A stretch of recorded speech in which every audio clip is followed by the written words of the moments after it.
Next discussion, the role of the international financial organizations in investment projects support. International financial organizations are long-term partners of Ukraine that provide financial and technical resources necessary for economic stabilization and reforms progress. Most of the funds are used to support state and local budgets, institutional and structural reforms, preparation and implementation of investment projects. The discussion panel will focus on analysis of experience and prospects for cooperation of private investors with international financial and donor organizations.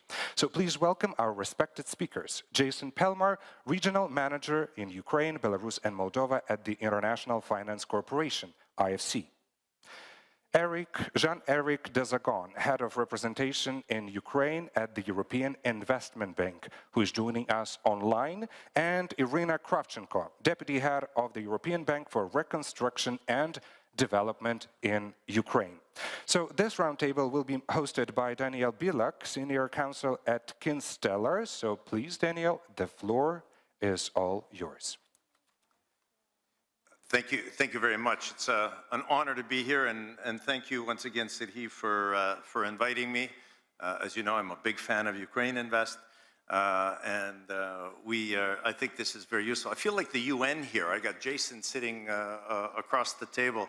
It's a good thing we're not negotiating arms control or something like that. Wait, where is Jean-Eric? Oh, we can't hear him. He's going to be like God coming from above. Actually, we don't have a lot of time. We've got 25 minutes, and I wanted to have a sort of very focused discussion around Make in Ukraine and manufacturing. And especially, I think we need to call out the elephant in the room, and the fact that, you know, the job of Ukraine Invest is especially difficult these days. First it was COVID, and now we have accelerated or escalated Russian aggression on our borders. Neither of which really contribute to a warm, fuzzy feeling in the minds of investors when they come to think of investing in Ukraine. And the role of IFIs has always been important. They've always been the leaders. They've always been the ones that send the signal. Now back in the private sector at my law firm, we always say make sure that you go to the IFIs because they provide you with that level of comfort and security in investing in this environment if that's what you need.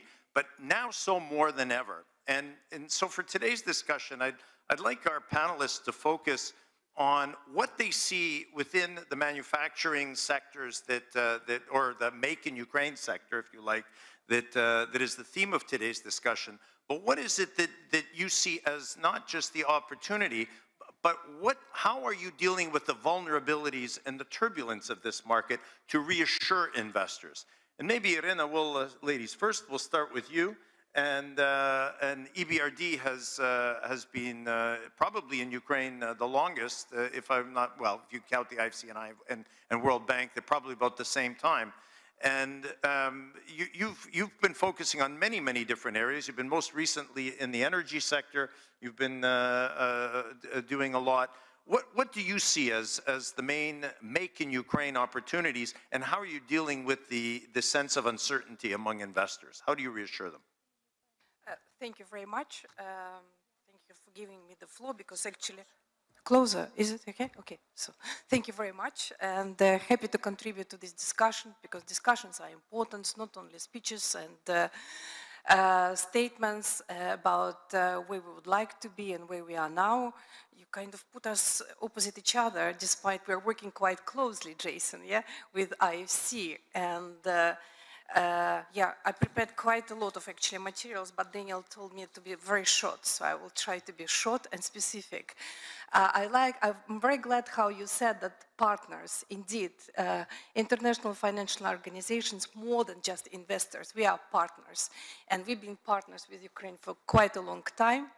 And indeed, our activities are quite wide, and we work closely with the government, with the state-owned enterprises, with provide sovereign loans. But the focus of our activities always has been and is private sector.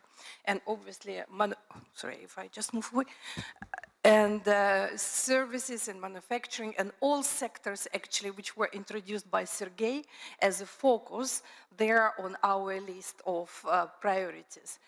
So this is, we are closely aligned, and I think there will be good prospects for us next year, but I cannot avoid not to say a few figures, because sometimes figures are saying more than just words, because, you know, to confirm how reliable, committed partner we were over all these years. And despite what you said, COVID, all political tensions, this year we are expecting, we already contributed more than 700 million euros. It's almost, to be precise, 770 million.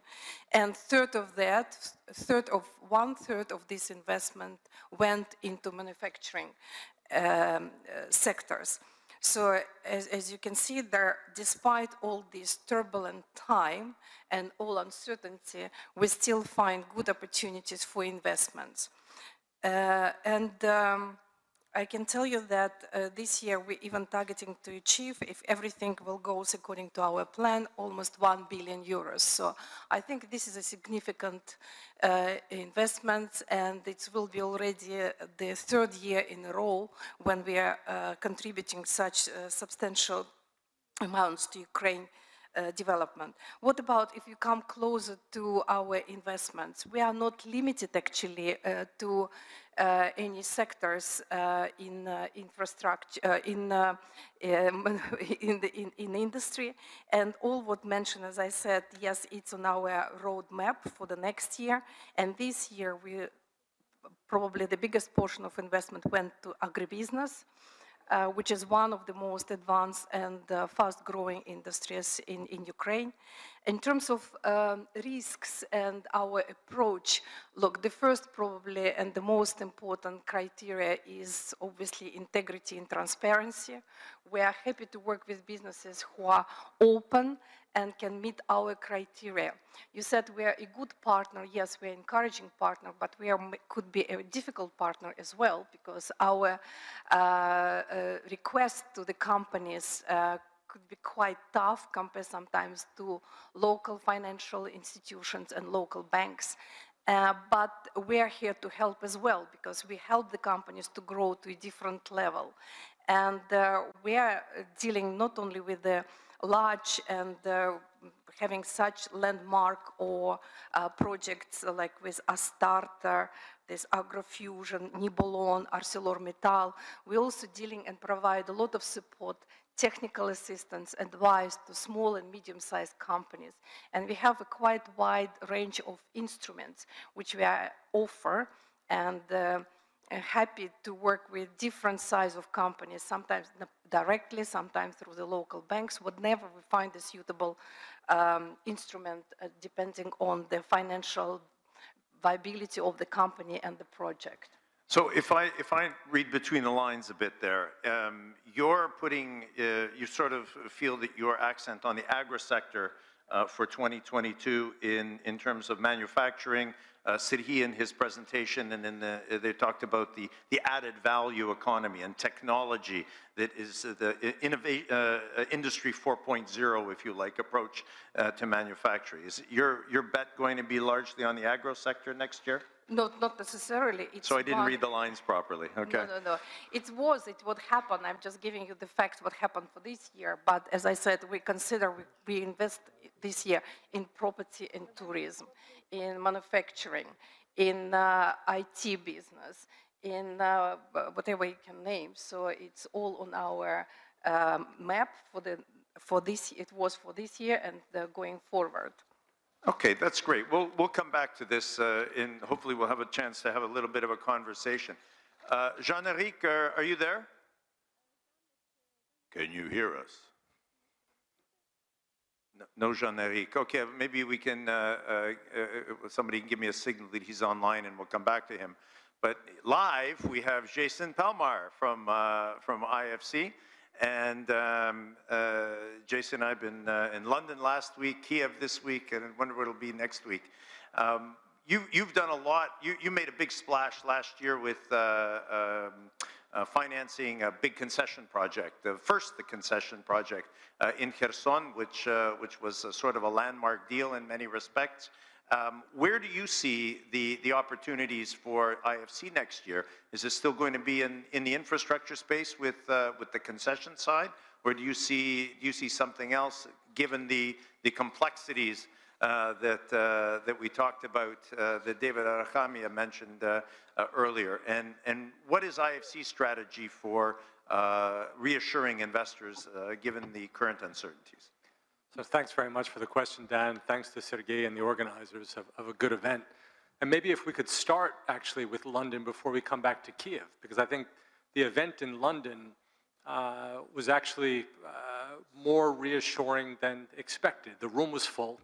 There was a lot of interest from investors in that room, both on the equity side and the debt capital markets, despite some of the headwinds that we've discussed in this room today.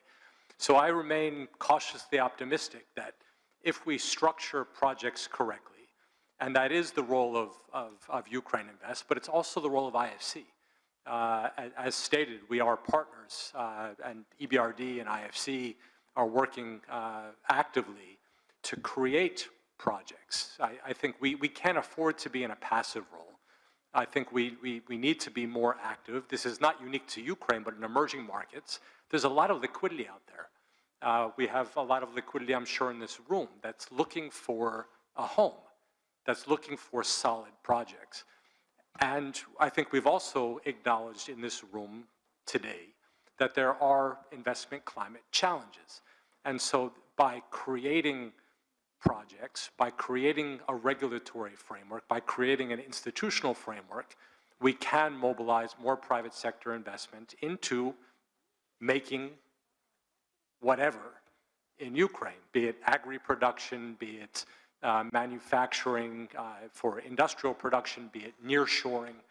And so this is, I mean, the short answer to your question, that is our focus. We talked about the macroeconomic situation in the economy. The macroeconomics are actually quite good. Foreign reserves are at 30 billion. The National Bank of Ukraine just recently raised its policy rate. But that's not enough to create the growth rates that we heard is requested by the leadership of the country. So where are we going to focus? We're going to focus on the institutional and the regulatory reform required. But also to have more manufacturing in Ukraine, you also need to create the infrastructure and logistics that make Ukraine an attractive manufacturing destination, to have stable and reliable and inexpensive electricity. So it's also about creating the enabling sectors that promote more manufacturing. It was good to hear talk from multiple speakers about industrial parks. I think industrial parks make a lot of sense. But I would add to that eco-industrial parks, because I think it's also about aligning with EU Green Deal. And I think that's another major factor that will play out in Ukraine, both on the positive and the negative side. Positive in that it's going to incentivize aligning production. Negative in the sense that Ukraine actually has to respond so as not to be left out of key export markets. Infrastructure, we have mobilized investment into the port sector, as you've mentioned. OVL was just transferred over to Q Terminals 2 weeks ago. Kherson will shortly be turned over. Chornomorsk is next. And then we have projects in the energy sector. So the concession model, I think, is a great model that will promote more private sector investment into infrastructure. But then it's also using other tools that Irina mentioned, directly supporting local companies and international companies to produce more in Ukraine. Thanks, Jason. I'm an investor online listening to this, and you mentioned institutional and regulatory reform. What still needs to be done? Aside from what still needs to be done, what is the key institutional regulatory reform that you would see on the agenda, you would recommend to the government to deal with for next year? Well, very much on my mind. I think it depends on what sector we're talking about, right? So there's different institutional regulatory reforms depending on which sector you want to invest in.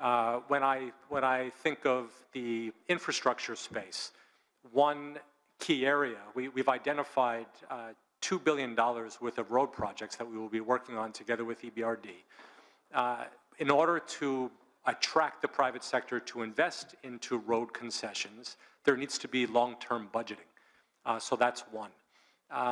And so this is something that we're actively working on with MPs, with Ministry of Infrastructure, with our colleagues at NIC, Ukraine Invest. Another would be irrigation. So we talked about the agri-sector. Irrigation, I think, is going to be the next big reform required after the land reform. So now small and medium-sized landowners can, after 2 decades, buy and sell land, which is fantastic. But this is an early stage of the reform. Phase 2 is going to hopefully lead to more economic impact. But now, because of this reform, we think that irrigation is now viable. For irrigation, for agri-holdings to invest in irrigation, however, and to promote more private sector investment, you need water user organizations. And this is also legislation that we're working on together with MPs, Ministry of Infrastructure, and Ministry of Economy. Excellent. You raised another points that I'd like to come back to in a few minutes, but we'll go back, and he's not on. Unfortunately, we've lost Jean-Éric in cyberspace. Okay. Well, then we'll pick up some of these points. Climate change, big issue, affects all industries and sectors across the board, and of course, banks have, including yours, have now got considerable ESG requirements and environmental, social, and governance requirements as part of their financing packages. This has been particularly challenging for Ukrainian companies, big Ukrainian corporates that never thought about this. It also may affect the kinds of projects that you do. You may not be doing coal projects, or you may not be doing coal projects the way you used to do coal, or they were done, rather, the way they were done before. What, Irena, what is the impact of the trend in corporate social responsibility, ESG, financing, lending? How do you see that impacting the market and the potential for investors to enter the Ukrainian market? Actually, you're right that green transition is one of our key priorities and key focus is going to be for the next year. And officially, we already stated during the last year annual meeting that our target to achieve not less than 50% of all our investment to be green financing. And in Ukraine, I can tell you, we're already very close to this figure. We're already 50% actually supported, 50% of all our investments supported green financing. So we are not so far away from our target, and what exactly we are planning to do it. And there is, again, a number of instruments, a number of tools what we have available and developing further. First of all, we will be supporting and we will try to identify to our potential clients these green components. For that, we will have allocated specific technical assistance which will help them to structure accordingly to projects according to achieving these goals. In addition, we will have all sorts of incentive for instance, smaller sized companies when we will use different guarantee instruments. We will use certain supporting and stimulus to to help them to move in this direction. Because first of all, these benefits not always obvious and not so easy to figure out for some of the companies.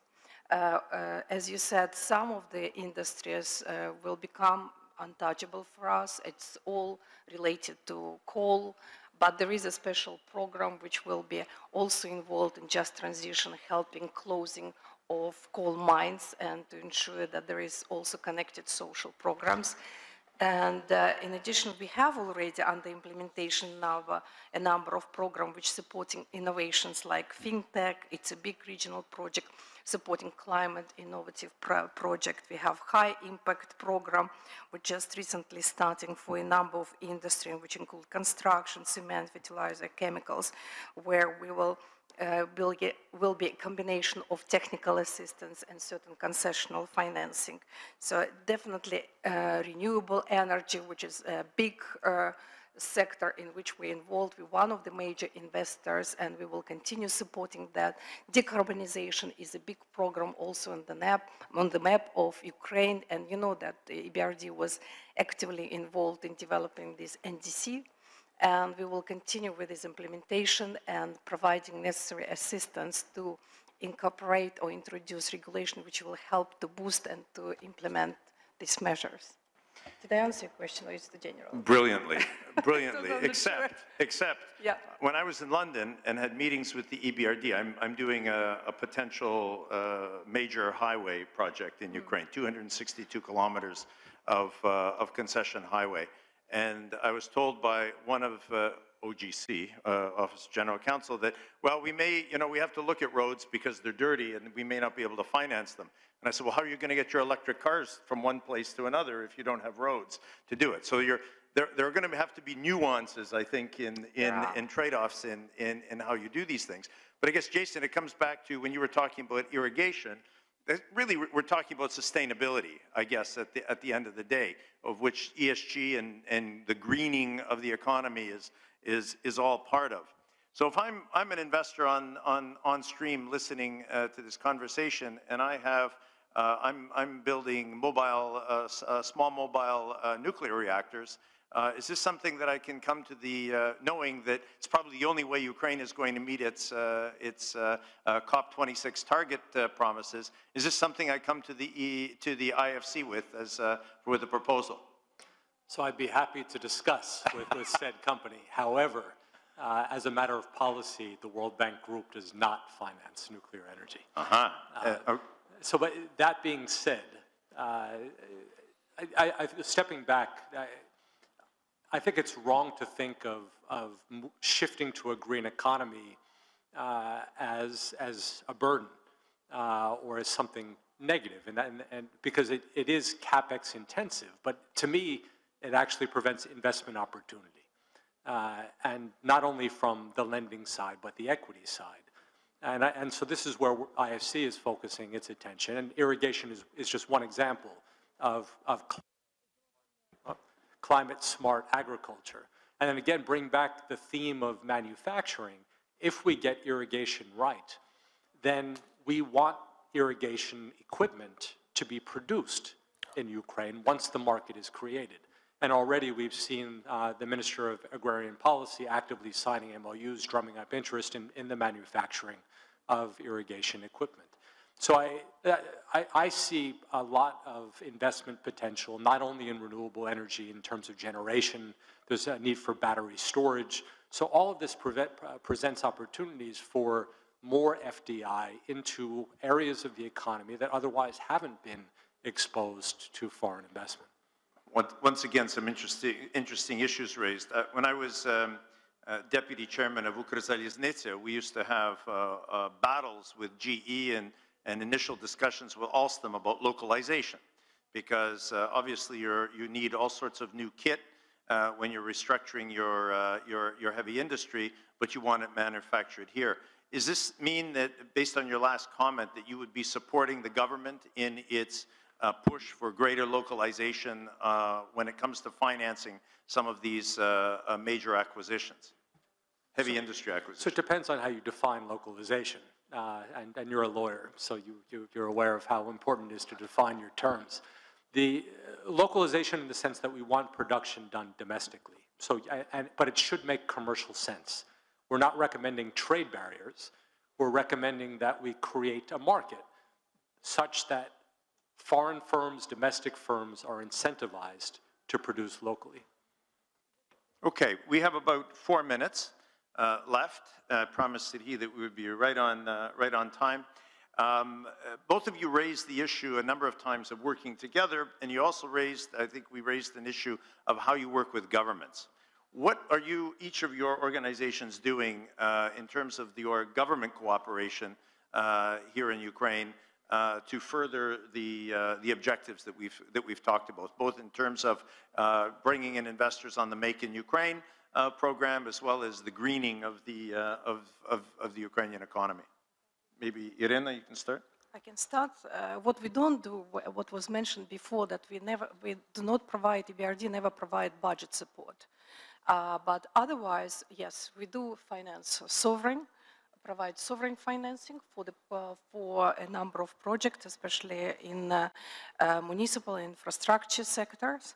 We do have a specific policy initiative, as we call them, and it's not only this famous URA program when we have our reform support team in main ministries, and we have a reform delivery office in our reporting to the Prime Minister office. So there is a number of reforms initiative going there. And for green economy, as I said, there is so many initiatives. We are trying actually together with other participants and development partners actually to create the big pool and put it all together where we can help both to the private sector, to the reforms, to regulation, and we focus also on making sure that we create good potential, good opportunities through all these necessary incentives and policy initiatives. Super. Jason, last word. Yeah, so I think by definition, our institutions bridge the gap between government and private sector. So so much of what we do is in direct collaboration. So be it Ministry of creating a dairy market together with Ministry of Agrarian Policy. So I come back to the point that we're very much aligned with the spirit of this forum. It's how do we create projects, frameworks, such that we can overcome some of the headwinds to bring in more FDI and domestic investment. Thanks very much. Just, I guess, to sum up, in a very, very general sense, I liked what our panelists referred to, I guess, as lots of money sloshing around the world looking for yield. And the yield is very hard to come by in many markets. And it really seems that, especially that came through the presentation, the excellent presentation that Serhiy made, which is Ukraine is unique in the fact that it has scale. You cannot find another market in Europe, certainly, very few markets in the world that have the kind of scale and the opportunities that Ukraine does. And the EU-Ukraine Association Agreement, in a very real sense, has sort of become the constitution of the Ukrainian economy, that we've seen massive regulatory convergence and regulatory compliance across the board. And I think that makes it a very opportune time for a Make in Ukraine initiative, because when investors come in, they don't want to think that they're in some third world country or some unknown territory. They want to feel like they're in Europe like any other European country. And all those boring thousands of pages of documents that we lawyers just love to read and advise clients on are exactly what clients want to know, that they can tell their lawyers, take a look at this, and they say, yeah, this is what the rules are in the EU. And so, you know, David Arachamia criticized lawyers as giving clients bad advice and then they leave Ukraine. When clients come to me, I tell them, go to Ukraine Invest. Thank you very much, Mr. Bilek. Thank you. Щиро вам дякую за увагу. Well, thank you very much for hosting the panel, and thank you also, Ms. Kravchenko. Thank you, Mr. Pelmer, for your valuable comments. And now we move on.